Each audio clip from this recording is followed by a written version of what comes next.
Okay, we're going to talk about the Hawaii Association of Realtors standard addendums.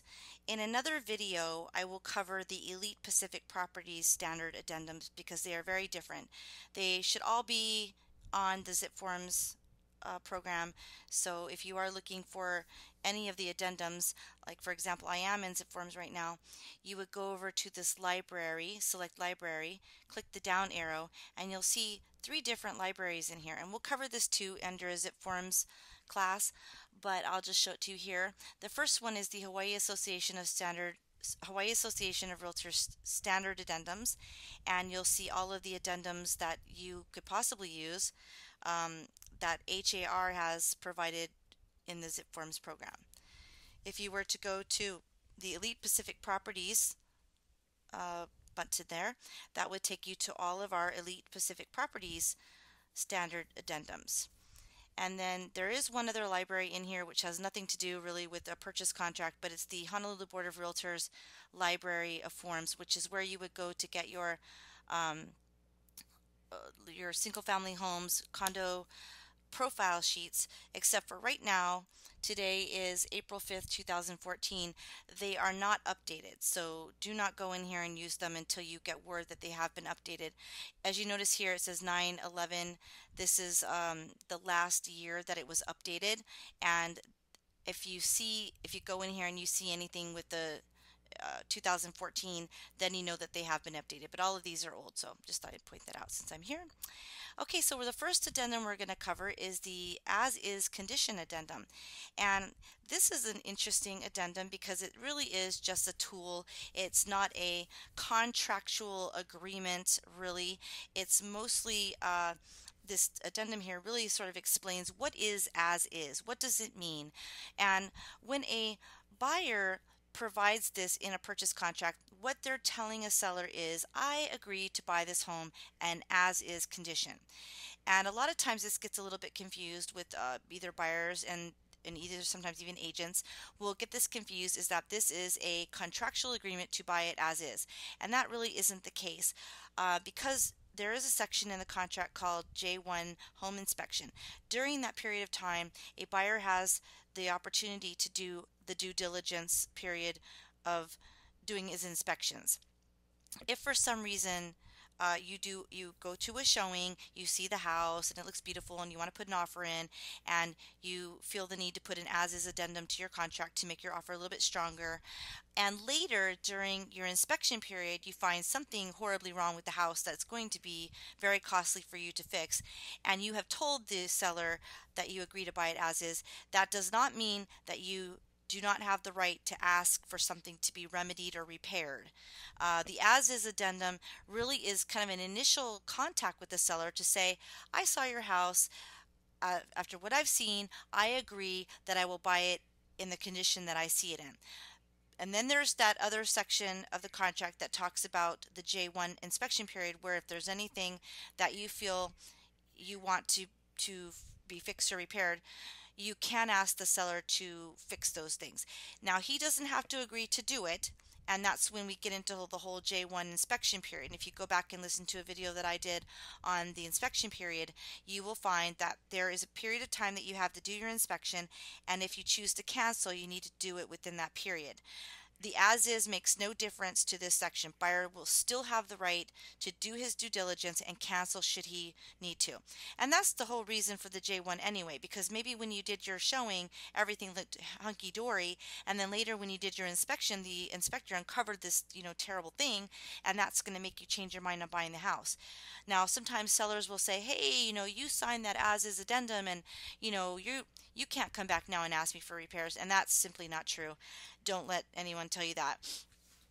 And then going back to explaining here about the as-is being a tool, it's kind of like something that could very well make your offer stronger. If you were up against another person putting in an offer and they didn't put the as-is in there and you did, a seller is going to say, hey, this guy doesn't look like he's going to be making me do anything, and this person didn't do the as is, I could be potentially making repairs for this person. And if it's just a simple, who do I choose? Both prices are pretty much the same, both have a loan or both are cash. Who am I going to pick? An as is person would probably be chosen over someone who didn't do. I mean, just saying that it's possible that that could be the deciding factor. Now, on the flip side of this, uh, when you have a new home or something, a new development, something that is just put on the market, it's been completely remodeled and it's absolutely beautiful and pristine condition.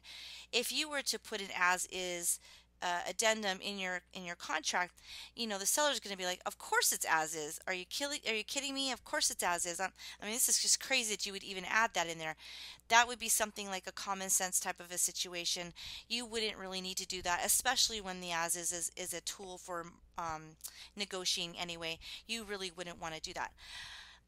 And you really don't have to do the as is unless you want to, but I just explained, why you would do it and why you wouldn't. But sometimes when you look at the MLS sheet, you will see in the remarks section, sometimes the agent will actually put in there, please use as is addendum. And of course, if you see that, the seller's agent is actually telling you to do it. So in that case, you would definitely want to do it. Okay, so that's pretty much, what the as is addendum is all about. And if you are in zip forms, all of these fields should be auto-filled, the reference date, the address, the TMK number. But there is one little section down here that if you wanted to fill in something, you could. Like if there was something in the house that was being sold as is, but you want to make it known that I'm not going to buy it if that's as is. I want to make sure that you're going to fix that. That could be something that you could put under special terms. I do see sometimes other agents will put in here, the home is consistent with its age. I don't know if you want to put that, but that's something that I have seen other people do. Um, I just think that the addendum speaks for itself. You don't really need to do much more. Okay, now we're going to talk about the lead-based paint disclosure. All of you by now should know that anything that was built prior to 1978 has the potential to have lead-based paint. And this is a legal document that is required by law that we provide to any purchaser of a property. The reason why is because buyers may not be aware of the 1978 rule and may not even be aware of lead-based paint. So this is a way of, explaining to them that it's possible that it could be present and that we need to apprise them of the risks involved with lead-based paint.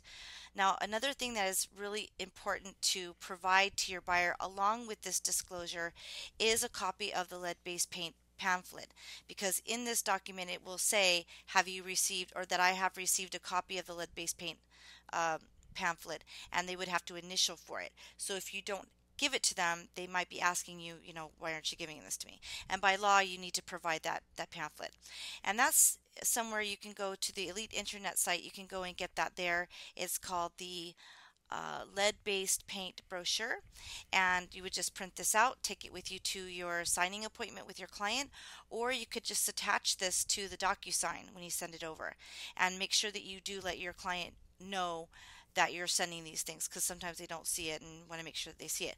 The reason why too is because I'm going to explain with regard to this form, this is actually a seller's disclosure to a buyer. So technically, when you take a listing, you need to be giving this to your seller to fill out prior to even getting an offer. And that's why this is a disclosure that the seller has to fill out prior to giving it to a buyer, because the seller has their own section here to fill out. So the top of this form kind of just talks about the lead warning statement, and then you have seller's disclosure area. So this is where they would say whether or not they know about the lead-based paint, or whether they have done any kind of inspections that would result in a report, anything that they would have in their home or in their person that would explain if there's lead-based paint in the house and what the results were, that sort of thing. So they would check off, if they had that information, they would check off that known lead-based paint are present, and they would check and explain.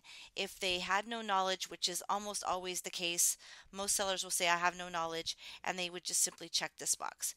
If they did have any type of reports or assessments about the lead in the home, like there are sellers out there who are worried about it and want to go ahead and do a inspection and get a report that they can provide to a buyer to give them comfort that there's no lead-based paint in the house. But most people aren't that, uh, those things are expensive, and a lot of people don't want to go through all that hassle. So most of the time, your sellers are going to check off this box. Uh, oh, sorry. If they have any reports, then they would check off this box. If they had no reports, they would check this box. Now, the reason why I'm going over this in a little bit more detail is because the seller has to fill this out first. So by law, the seller is supposed to be providing this to a buyer, and then the buyer would acknowledge receipt and then would sign. So this has to be signed by a seller before a buyer can actually sign. So what I typically tell people is that go ahead and include it in your purchase contract, because when you send it off to review, you're going to want to make sure that the person on review knows that you need to provide this and have attached it. But when you send it to your client, don't have them sign it yet. Wait till the seller signs it, and then after you get an acceptance and all that, then you can go back and have your buyer sign and acknowledge. Down here is where the purchaser does the acknowledgement, and they would just simply say that they have either received any copies of reports or that they have received the pamphlet, Protect Your Family from Lead in Your Home. That's the brochure I was telling you about that you would get off the Elite intranet site.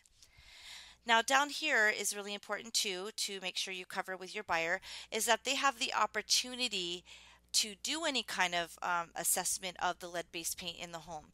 So you want to make sure that you're giving that buyer an option of whether he wants to do it. Typically people will say, no, I don't need to do it, and they would just simply say, I waive my opportunity to conduct a risk assessment. And you can always build this also into your purchase contract, because it does say 10 days. You could do this during your due diligence period. So if you do find anything with regard to lead during your J1 inspection period, your buyer has an informed decision about lead paint. But they have to be given the opportunity to do this. So you cannot just blindly pass this up. They have to know that they have that chance. The agent acknowledgement, again, this is something that the seller agent would do, because they are responsible for making sure that they tell their seller that they have to by law comply with this law. So this is really just saying that the seller's agent has informed the seller of the obligation. And down here obviously is the signature blocks for everybody, and both agents would have to sign this. So that's kind of unusual that agents sign any paperwork. It's mostly brokers and principal brokers, but in this case, both selling agent and buyer agent would need to sign acknowledging this, because this is a legal document, and that's why it's very important that everybody signs it and it's filled out in its entirety. Okay, so that concludes the lead-based paint addendum. Okay, now we're going to talk about the distressed property addendum.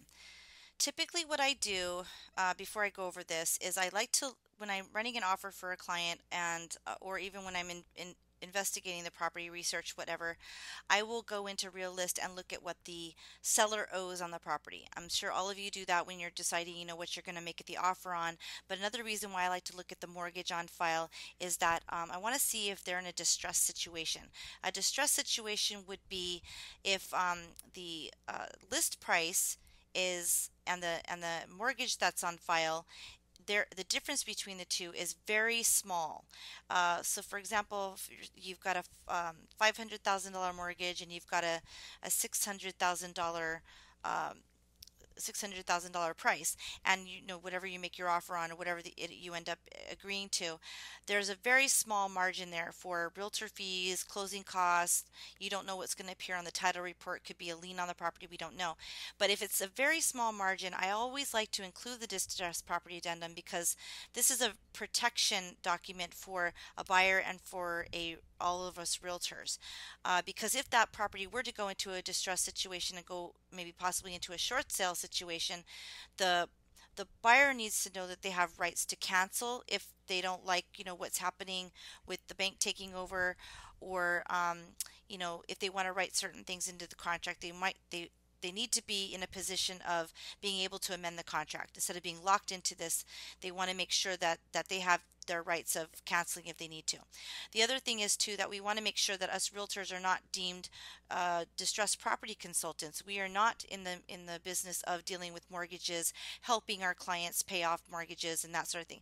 We like to help them with their short sale situation sometimes, but we want to make sure that we're not classified as distressed property consultants. So this document here really just talks a little bit about what a distressed property is, and it goes through the different scenarios of what could be construed as a distressed property, and also what is a distressed property consultant. So we want to make sure that we're none of these things, because this is what another person would be paid to do, and that we as realtors don't want to put ourselves in this category, because we could be in violation of certain mortgage fraud laws or whatever. So we just want to make sure that we understand and know what a distressed property consultant is, and that we are not in that category. Okay, now we're going to talk about down here where it talks about distressed property purchase contract.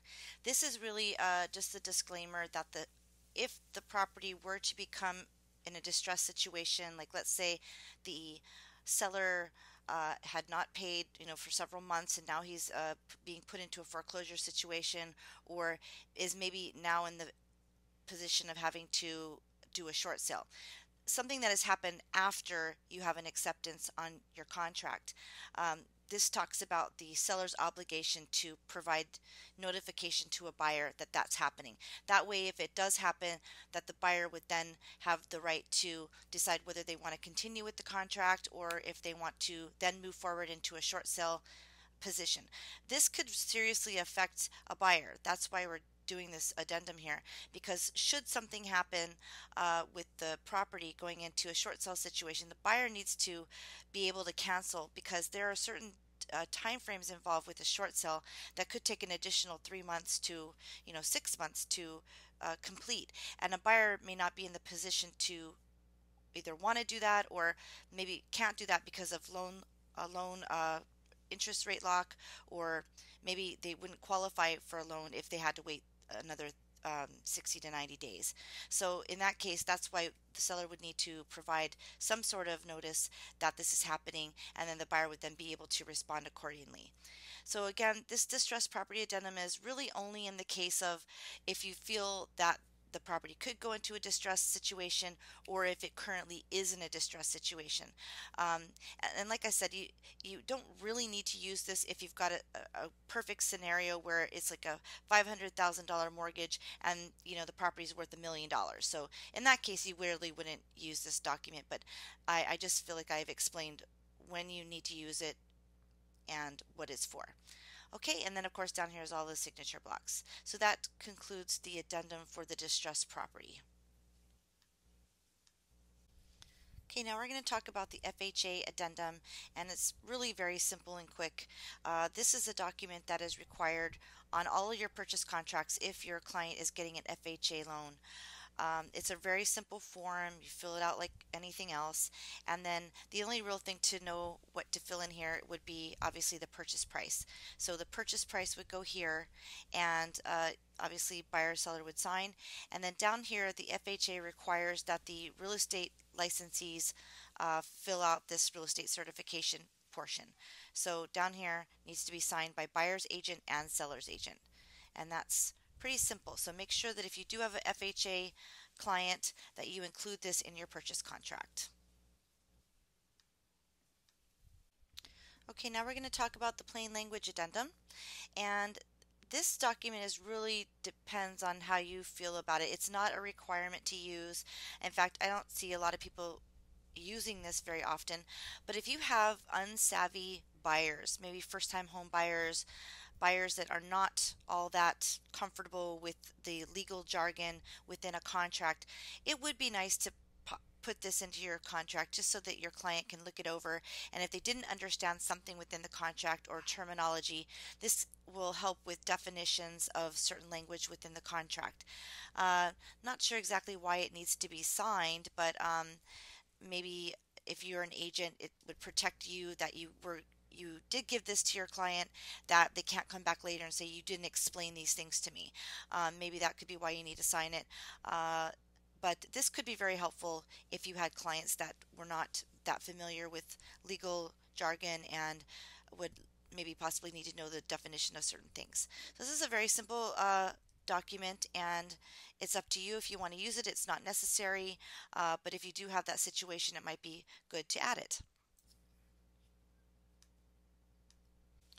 Okay, purchase money mortgage addendum.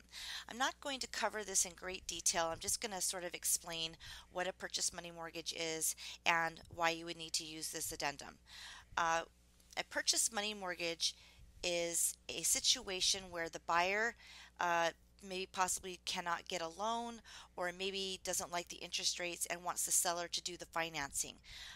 We have this from time to time where buyers have gone out to look for a loan and they either don't qualify or they're not happy with the interest rates. Sometimes the seller will come in and say, I will, in order to sell my property, I'm going to have to do this. Maybe the seller's having trouble selling it and really needs to get moving on it, and this is the only way that they can do it.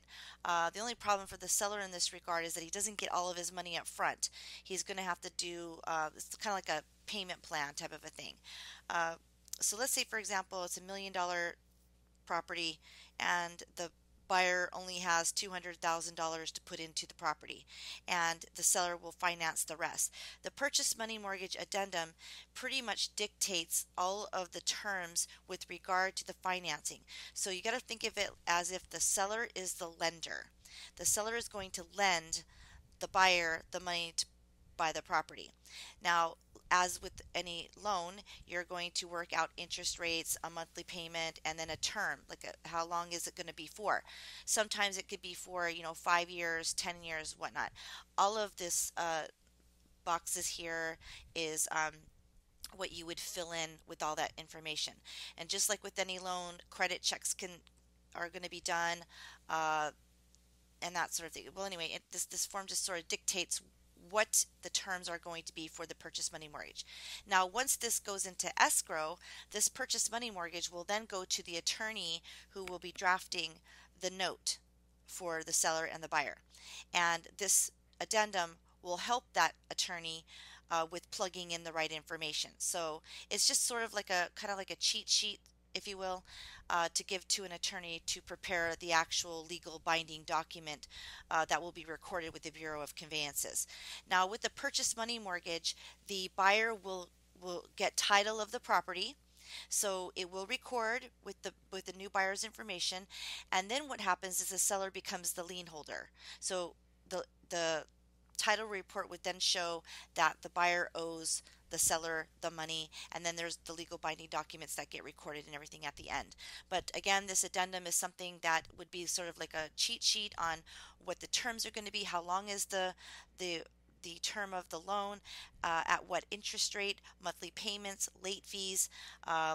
Buyer will agree to credit checks, will provide tax returns, to anything that you would normally provide to a uh, lender.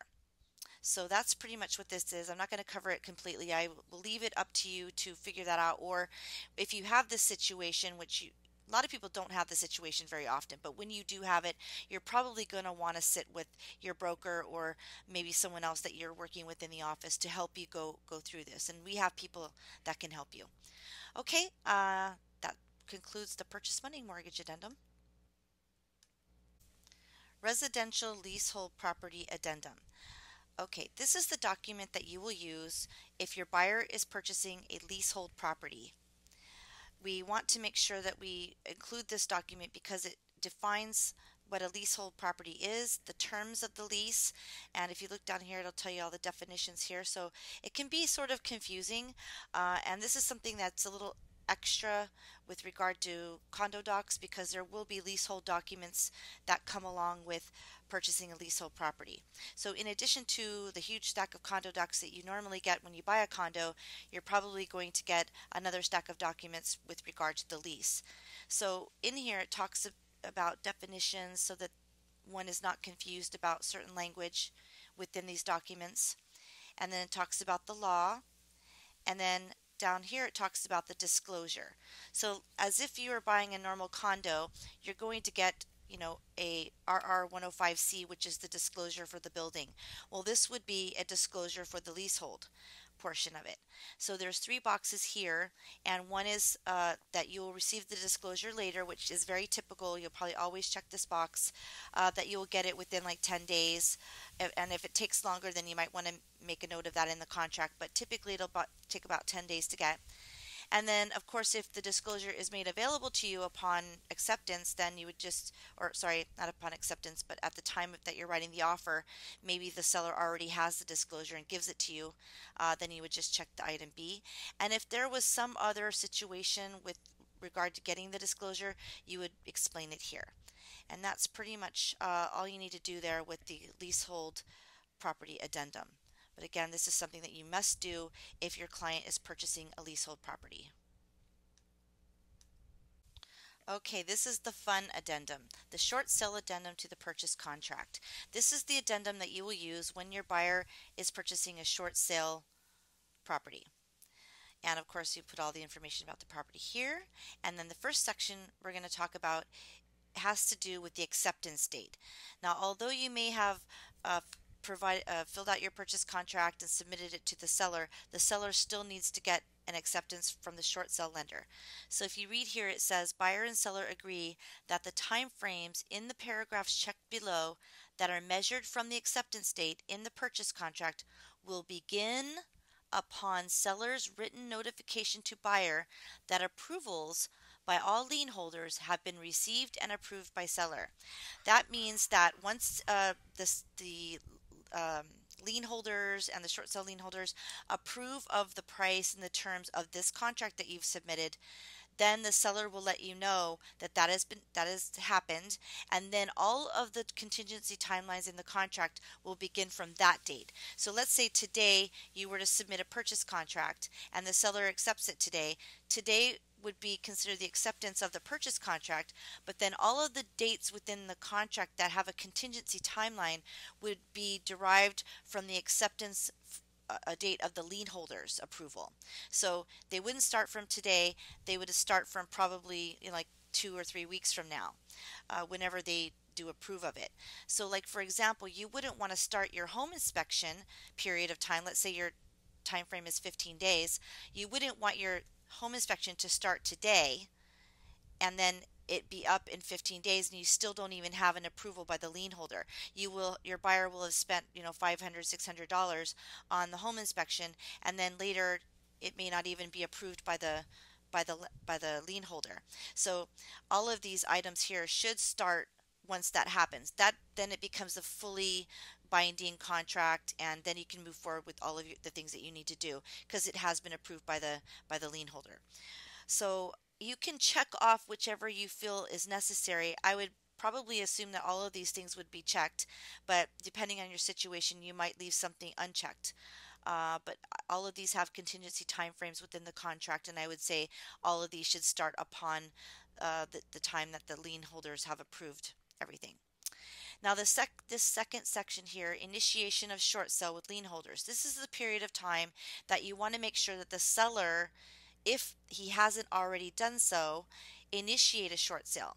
So let's say, for example, they know that they're in a short sale situation, but they haven't even begun to do anything, such as send all of the documentation for the short sale packet. Like I said, when you're going through a short sale situation, the seller has to fill out a very comprehensive application or document that they have to submit to the lien holders to even request a short sale. And once that gets approved, then they have to then submit all of their documentation for like their taxes, their credit reports, things like that, their letter of hardship, whatever their situation may be. There is a process involved with that. And so we want to make sure that the seller does that within a timely manner. So you would then put a specific date in here that the initiation of the short sale needs to happen. So that you would want to make sure that happens probably within maybe 2 weeks. So you could put like within 10 days or put in a date. I always like to put in within a certain period of time, just in case you're going back and forth with negotiations. The next box here, lien holder approval. You want to put some sort of a date in here because you don't want to lock yourself into a contract that could take forever. You want to have at least an end date that if it doesn't happen by a certain date that you have an opportunity to cancel. So let's say for example today you get an acceptance from the seller. They are agreeing to your offer and they're going to submit everything to the lien holder.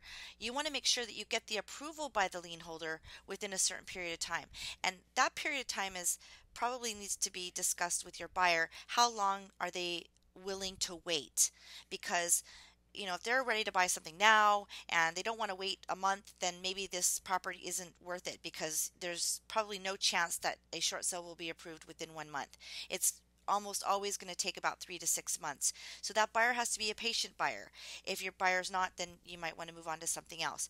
Uh, if your buyer is patient, this is the home of their dreams, you're totally willing to wait it out, then you might want to put a cap on this. And I would say probably put it 6 months out. Another reason why you want to give a long period of time and not a short period of time is that once this offer is submitted to the lien holders, they're going to look at this section and see how long do I have to approve this. And if you only give them 30 days, they're probably going to reject it.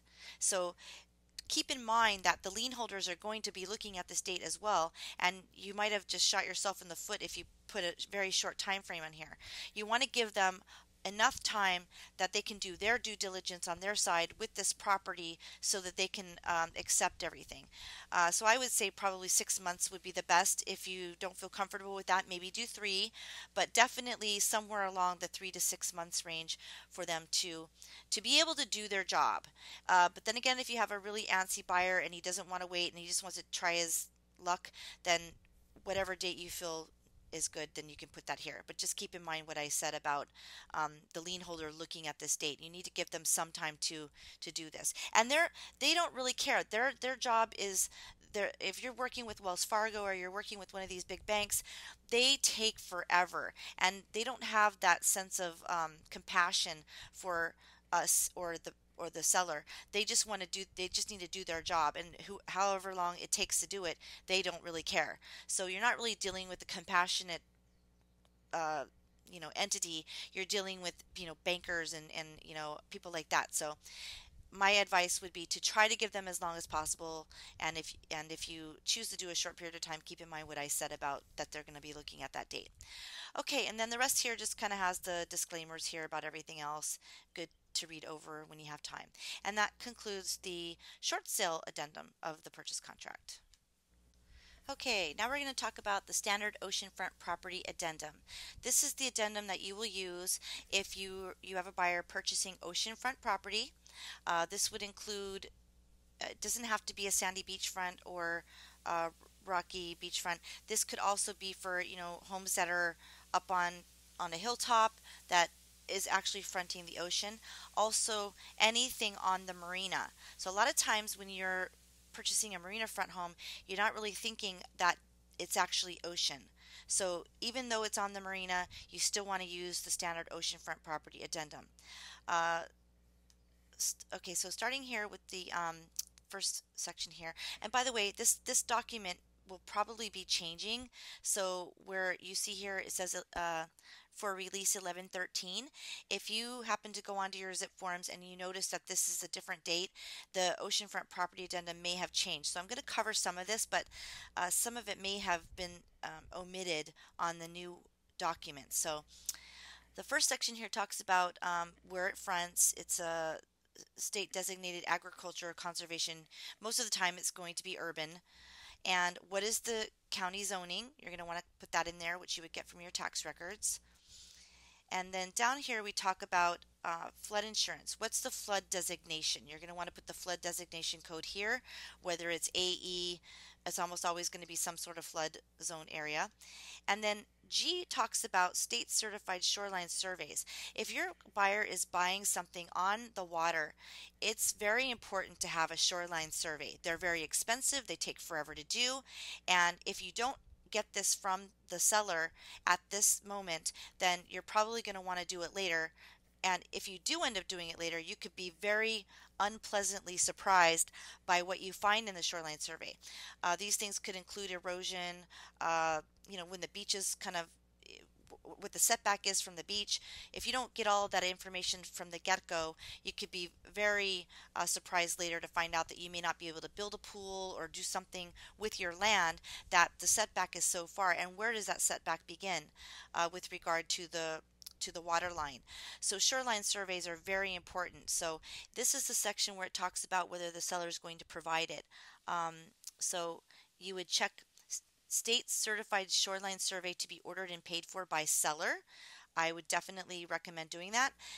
The only problem with doing this now is if you were told that they don't have a shoreline survey, that your escrow, if you're going to make it contingent on getting this document, that it could take about 2 months to get the shoreline survey.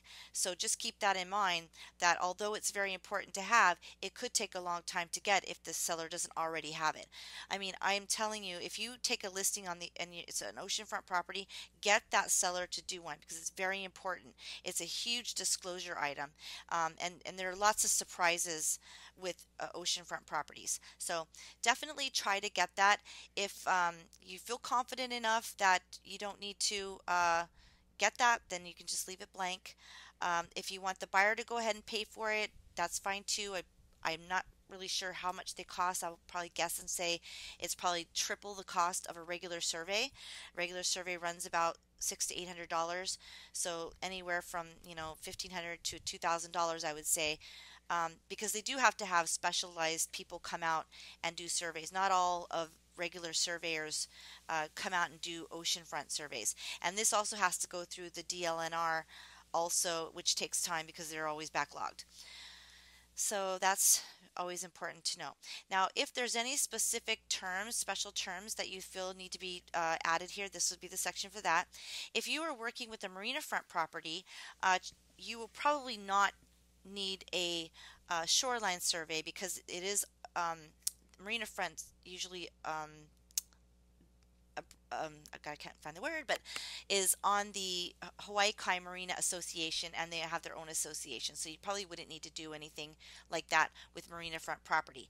However, you might want to mention too in this section, if it is a marina front property, that you just make the disclaimer in here that it is part of the Hawaii Kai Marina Association, just so that a buyer is aware that it is part of an association. And then any other terms that you feel necessary would go here, and then you would sign it. So this is the document that you would use for any oceanfront or marina front property. Okay, now we're going to talk about the VA financing addendum. So obviously, if you have a client getting a VA loan, you will need to use this addendum as part of your contract. And it's very simple, but my big thing here is I think that if you are going to be using this document, you need to be working with the loan officer that's doing the VA loan while you're filling this out, because this section here about discount points and such could be applicable, or it may not be applicable. So my recommendation for you, if you're dealing with a VA loan, that you make sure that you do add the VA addendum, but that you work with the VA lender on what to fill out on this, because they're going to be looking at this and making sure that you filled it out correctly. Sometimes the VA lender will pay will do something where they pay for any kind of expenses or points, so that the seller is not having to do that. So make sure that you do discuss this with your VA lender. Okay, so that concludes our video on addendums to the purchase contract.